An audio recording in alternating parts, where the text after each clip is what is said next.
It seems the only topic that we have when it comes to Michigan football these days is about the wide receiving core. And guess what? As we open it up to questions, that's what you've got too. So let's talk about that and answer all of your questions on the Michigan Mailbag. On this episode of Locked On Wolverines.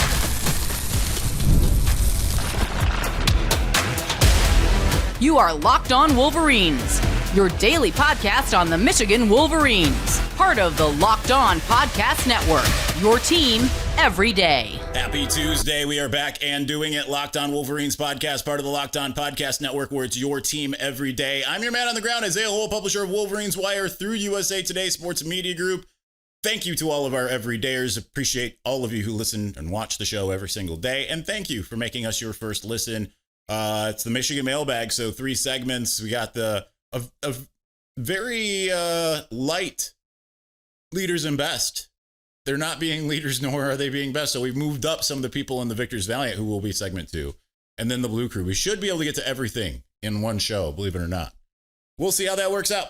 All right, let's start with our leaders and best, starting with Josh Barr at Jadiki. How many times do you think the rival mouth-breathing fans will say Michigan is cheating because of practicing at the Chargers facility?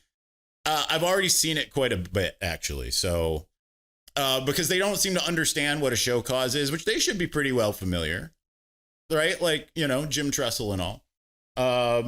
But yeah, I've seen it quite a bit. And I saw one Buckeye person ask, like, can Jim Harbaugh be there or no? And like they were asking earnestly, and a couple Michigan fans said, yes, he can be there. He just can't coach the team in like an official capacity. Like he can't be an officially hired coach. And she was like, oh, thank you. I was legitimately wondering. And then all the other comments were like, Michigan doesn't care about the rules. Snickers, cheating, and all of that stuff. More seriously, what are your keys to victory in the game? Hayes and Marshall having big days, I would think, would be the best bet. I mean, that's a massive part of it, right? Because they need to be able to try to control the tempo of the game to some degree. I mean, USC can score in bunches. So I think, so with that, I think that the other big part, I mean, honestly, is to the pass game, and that should be open for them. USC's defense is middling. And actually, they've done pretty good at stopping the run, but they haven't faced any really good run defenses. They faced mostly some really good pass defenses. Pass offenses, really good pass offenses. They haven't faced a lot of good run offenses. So, but they haven't been very good at stopping the run. They haven't been very good at stopping the pass either. They've been really good about getting to the quarterback, however. So it's kind of a take what the defense gives you. The biggest key really is just, I think, third down, being able to continuously move the ball downfield and score touchdowns, not field goals, touchdowns on the other side of the ball. I think it's obviously going to start with stopping the run, which they're actually pretty good at running the football thus far. So stopping the run and making them one-dimensional, which is a big part of where Michigan putting the pressure on them by scoring a bunch, kind of making it like last year's game, I think would be the best thing. Get a big lead, and then just don't fall apart the way you did before. Don't get into a shell, be able to continuously move the ball. That, I think, those are my initial early keys to the game. My brother in metal, Michael Wolf at MWolf21. Do you like that many people are talking, do you like that not many people are talking about this Michigan team? They're just quietly going about their business and improving it a bit every game. I think it's good for Michigan, right? Like, here's the thing, and this is me. My coming of age doing this podcast came listening to a lot of Sirius XM. Back then, it was College Sports Nation on Channel 84. Now it's ESPN Radio. And at the 4 o'clock hour, 4 to 6, or maybe it was 3 to 6, whatever it was Mark Packer, who I absolutely think is just unbelievable. And he always would say the rankings and things of that nature, because people would call in and complain like, why are we ranked 7th? We should be ranked 4th, type of thing. And he'd be like, guess what? No, it does not matter, right? You win, and then good things will happen. You lose, bad things will happen. Good luck to your guys. That's like what it was. And it's funny because I see Ohio State fans, not to consistently bring it back to them, complaining that there are people that have AP votes that voted Miami number 1. Miami's equally as deserving as Ohio State is.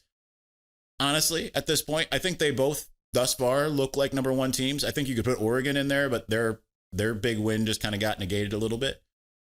It's one of those things where it just doesn't matter. And the more that that's fans, but like fans or players, whoever it is, concentrates on that rather than just getting the wins, then, I mean, it doesn't matter what the fans do.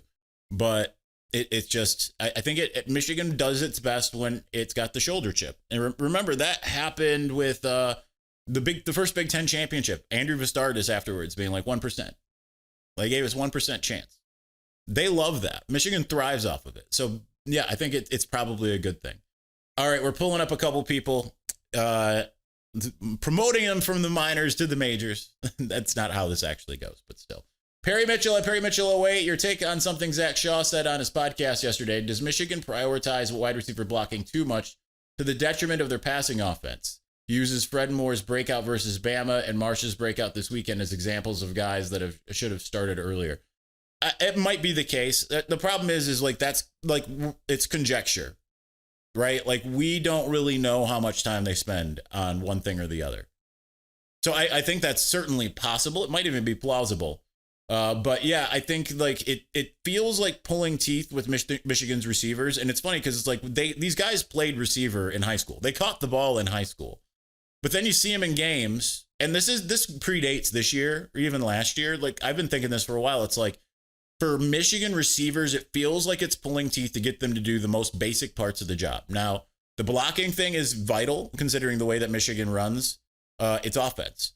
But it's funny because things have certainly reversed, because I remember back when Michigan was trying to get Donovan Peoples-Jones and, they're fighting Ohio State, and it was like, which one do you want? Do you want to come and catch the ball or do you want to block a lot? That's kind of changed completely one way or the other. So if that is the case, yeah, they need to change some things up. I'm not the one at William Cawthorne 9. Coaches speak. You say you get better at football by playing football. 1, why does the O-line look like it's regressed? And 2, why haven't they played more receivers? I mean, it's true. That's the only way you can get better at football. It is true. But the O-line, I mean, it's a one-game regression. I know that I got another question in Blue Crew about that I want to get after. But, I mean, it was one game. They played a really good defense. I understand that Wisconsin hasn't been exactly what it has been, but it's still a really good defense, right? They were number 1 in the country at stopping the run, no matter which way you look at it, going into the game. And, they got some players, right? They've got really good defensive players coached by a defensive-minded head coach. So, yeah, they regressed a little bit. I mean, it's a week off. But here's the thing. The players that regressed were not the ones that we have felt were problem area guys this season to this point. Evan Link and Andrew Sprague were not problem area players this year, right? Last year, Evan Link was. This year, this is the first time that I've really felt like he had a bad game. So, continuing, give me one positive and one negative thing that if it happens, you would be surprised as far as the rest of the season goes. The negative thing would just be that the bad parts of this team don't get better. I would be surprised, not necessarily just in this next game. I wouldn't be surprised if they lose this next game and it looks kind of like, man, it doesn't look like they got better. But the one positive thing would be if the offense looks complete. Now, nothing would really truly surprise me, right? Because 2021, that offense ended up being potent by the end of the year. Completely potent. And no one was saying that at this point in time. Here's the thing about all of the kind of negativity here. This is exactly how everyone was talking after the 4th game in 2021, in 2023. Now this was the 5th game, yes. But like after the Rutgers games, each of those years, people were like, this is not good. I'm jumping off a cliff. And there's a reason why I say, like, you just got to take each game as it comes and hope that they continue to improve. Last one from William, rather. Is it time to find a new wide receivers coach? I'm never going to call for someone's job on this show. I don't think it's necessarily Bellamy, right? But I don't know. I don't know what the deal is. But at the same time, they did well enough in this particular game, this last one. Finishing us out in segment 1, Jacob Shavari. I almost fell asleep watching Michigan's offense last week. Sharon is back. Coincidence? I often find myself thinking this offensive play calling will not beat OSU, but then I remember it has been the last 4 years. This isn't like, and I know I got this again later in the show. This isn't Sharon coming and taking over things. This is Michigan not executing when it against probably the second best defense it faced all year for a little while. And yeah, it got stuck in the mud. Yes, the play calling was what it was, but we saw it even against Nebraska, right? Like it really wasn't materially different than lots of parts against Nebraska. Just because Bryce wasn't running all over the place, I think that's his decision, to be honest. And aside from one play where I was like, he could have taken off and gotten the first down, and he instead pulled it and threw it, and it ended up being incomplete. That's the only time I could really recall in this last game where it was like, man, he should have run. All right, we've got so much more to get to, and because I took so long, probably not enough time. So we'll get to the Victor's Valley here in just a moment.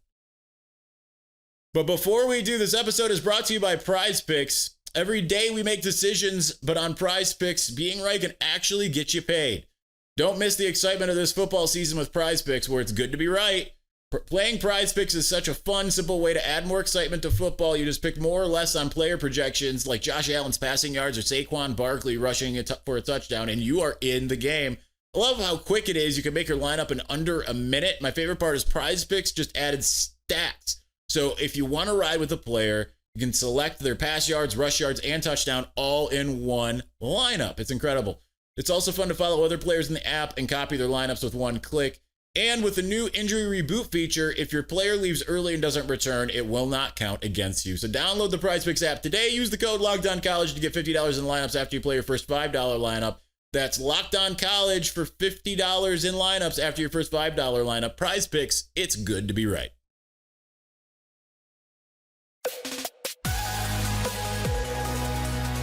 All right, I can't believe it took me 10 some minutes to get through everything. So let's get to the Victor's Valley. I'm starting with K-Lob 711. Seems like the second half against Wisconsin, Michigan's offense came alive. People seem to forget that. I haven't. I certainly have not.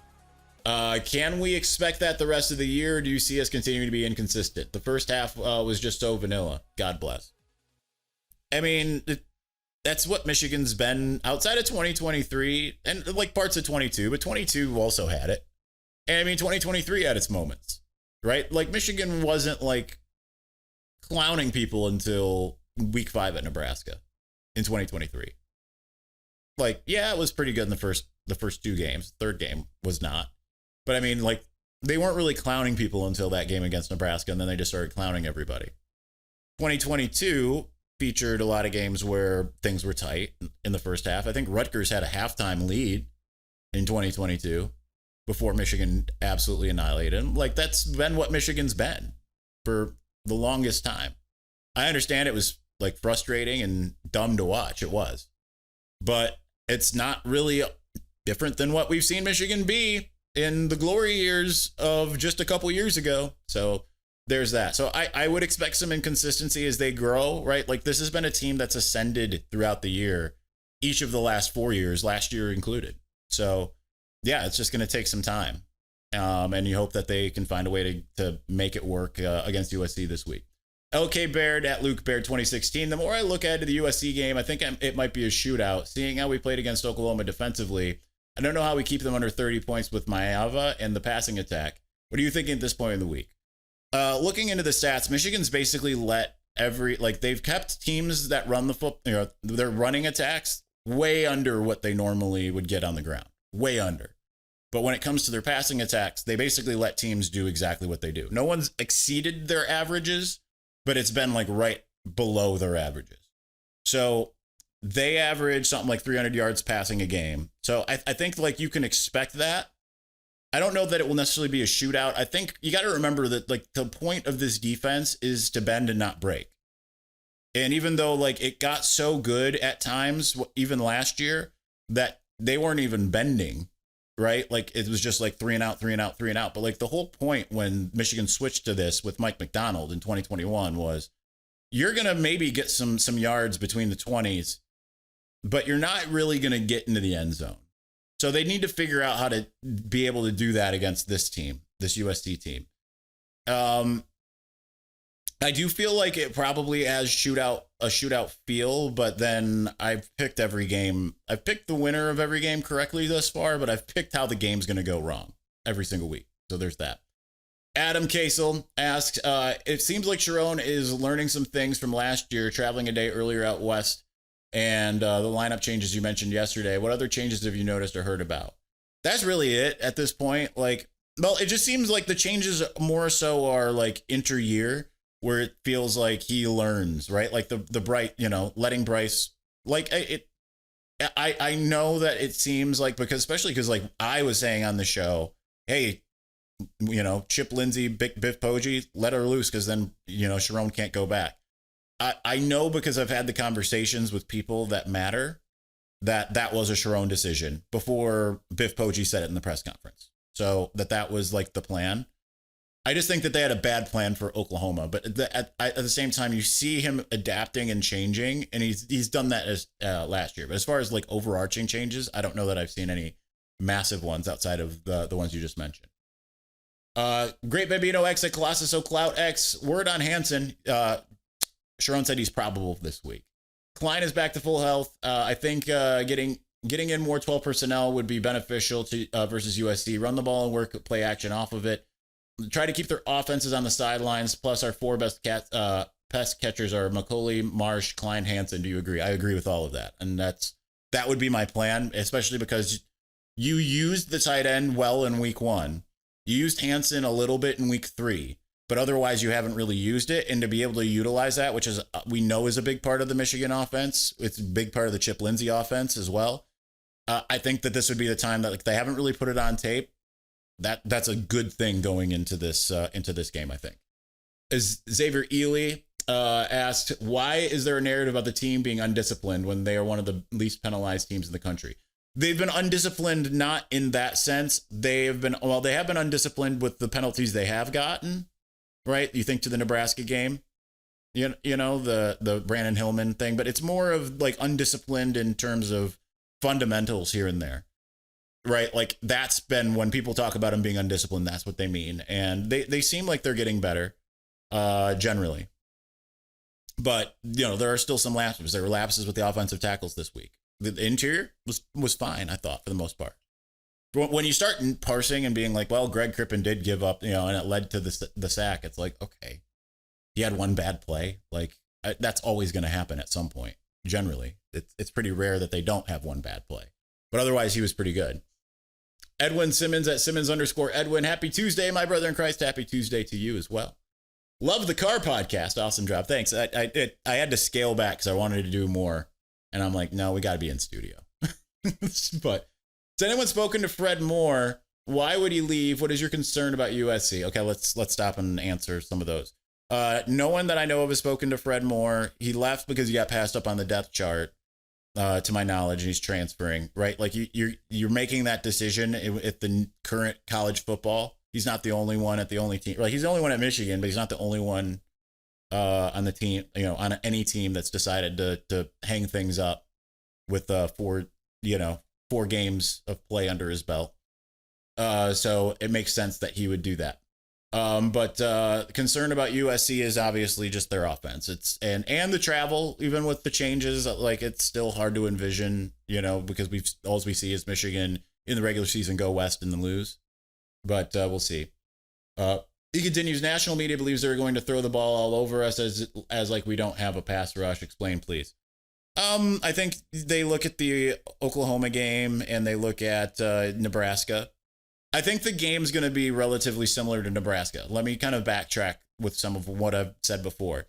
And this is what I said to my guy, Josiah.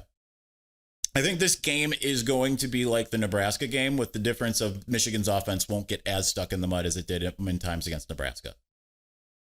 I think Michigan will be able to move the ball just fine, but I think that they will struggle at times with big plays because they've got some incredible, they'll get home. That's the thing. I think they'll get home, but I think at the same time, there's just going to be times where it's not going to matter because USC is just going to connect because Mailbag, Jacoby Lane, is that his name? I think so. Jacoby something. And Makai Lemon. They're just really, really good. So there's that. Clark at Blue for Life. Does it seem like Chip hasn't gotten in a good play calling flow yet, or is he still figuring out what works with this offense? What grade do you give him up to this point? I give him a B. He did against Central Michigan, where it felt like he pushed all the right buttons. But I mean, it's a different style of, competition that he's had to go up against. And, I think it is like also you are working with a lot of young parts, a lot of moving parts. So I think that's a big part of it. But like he's had his moments. I thought the second half last week was phenomenal. Like it's just it hasn't been a whole game outside of the Central Michigan game. But that's fine, right? Like you can see like what he's trying to do. And I think that, part of it is like if they execute better, then we're probably not talking about this, aka the drops. All right. Nunya Biz asks over under 4 new coaches in the Big Ten next year. I'll go over because you've already got one gone at UCLA. I'm sure there will be, I wouldn't be surprised if Penn State's open. I'm going to go under because I think there's a lot of entrenched guys, really. 2 more here in this segment. Ramos Herrick, do you think that Rod Moore can play 40 snaps this week? I think he can. I just don't know that he will. I guess it depends on how many plays the USC runs, but they've got a good rotation. I'm nervous because it's not just a game. I know that if they win this one, they'll get to the confidence to be a very scary team in the second half of the year.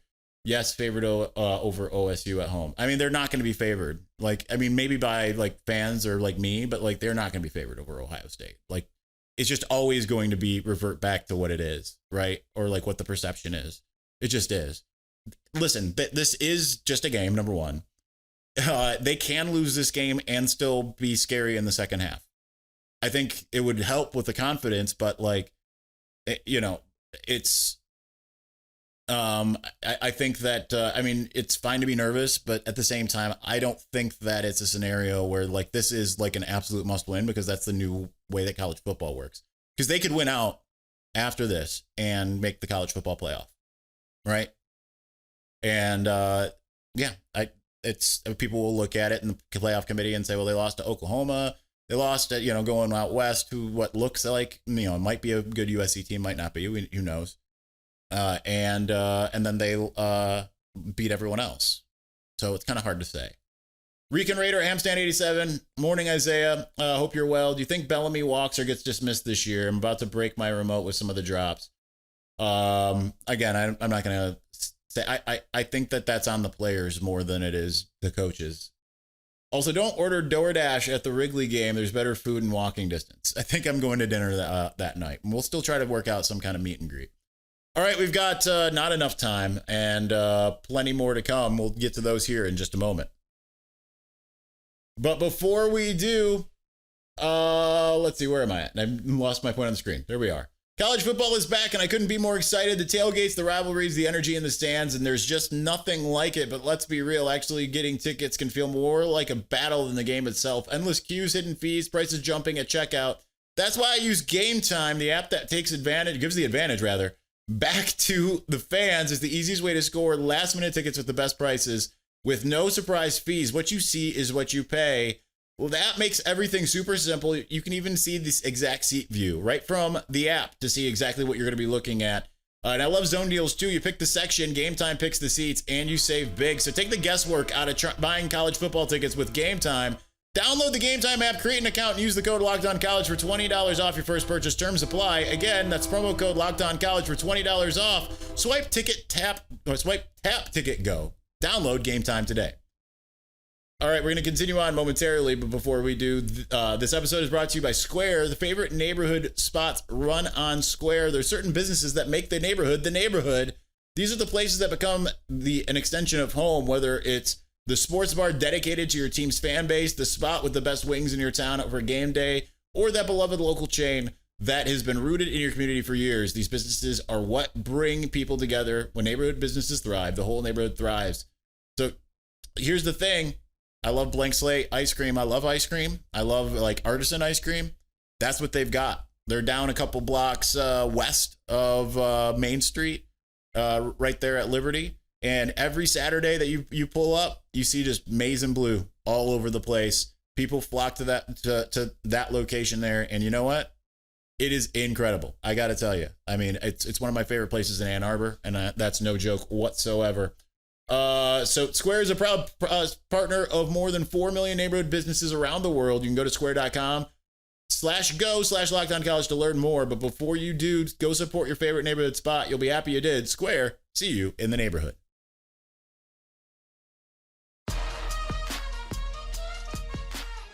All right, I've got about 4 minutes to get through everybody else. So apologies. Me scusi. Kevin at Big Kev Hall. Good morning, brother in Christ. Don't really have a question. Just wanted to say I wish I would have caught up with you for church service while you were in Des Moines with Steve. Love your podcast. Always my first listen. God bless. I appreciate that. But he does continue. He says, I do have a question. Why is Samaj still on punt return? I love the kid, but that spot seems like it's not for him. I agree at this point. Like, it's got to do more than just pointing at the ball. Kind of frustrating.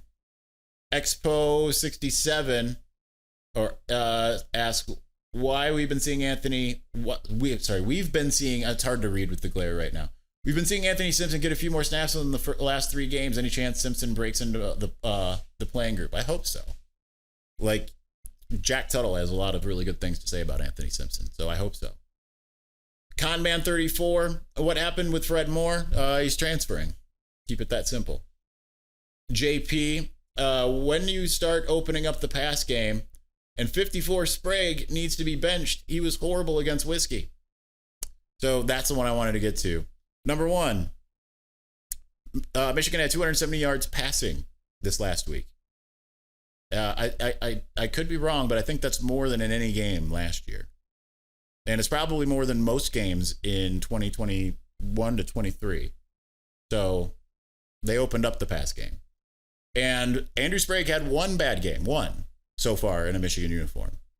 And you want him benched. I think that's a little hyperbolic, my guy. Desi Segundo asks, do you think Coach Moore is injecting himself into play calling too much? I do not. I don't think he's really injecting himself too much into the play calling, to be honest.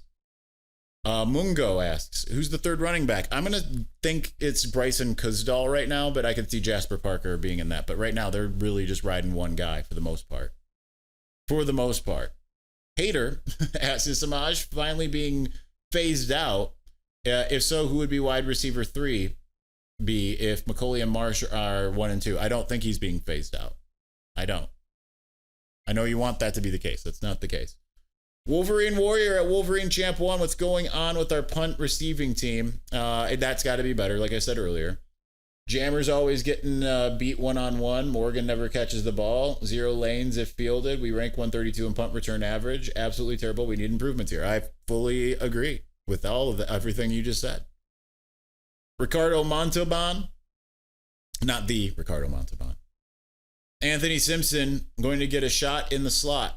I hope we see more of him, and it sounds like we're going to see more of Jamar Browder. So we'll see. Finishing us out a little early because I just went ahead and just rolled through it. Mark Hensler, any shuffling with the offensive line with some guys coming back? Think we need to look at our tackles. Again, it's been one game. And also, like, who you got to think about, like, who would be the next tackles to come in? Blake Frazier, maybe that would work, right? Like, he'd been injured all of last year and through all of the spring. He's been pretty good as a 6th guy. But beyond him, who do you want to insert? Because just change, it doesn't equal better. And they had Lincoln Sprague had 1 bad game this year. 1. That's it. 1. They were fine against Oklahoma. It was the interior that was struggling for most of that game. So you want to change the tackles based off of 1 game that didn't go well. And it didn't go well. You can admit that, but you don't want to, like, just change things up for that reason. So, all right, that's going to do it for us today. We're going to be back with Jack Tuttle tomorrow. Thanks for watching. Thanks for listening. We will talk to you again soon. Peace.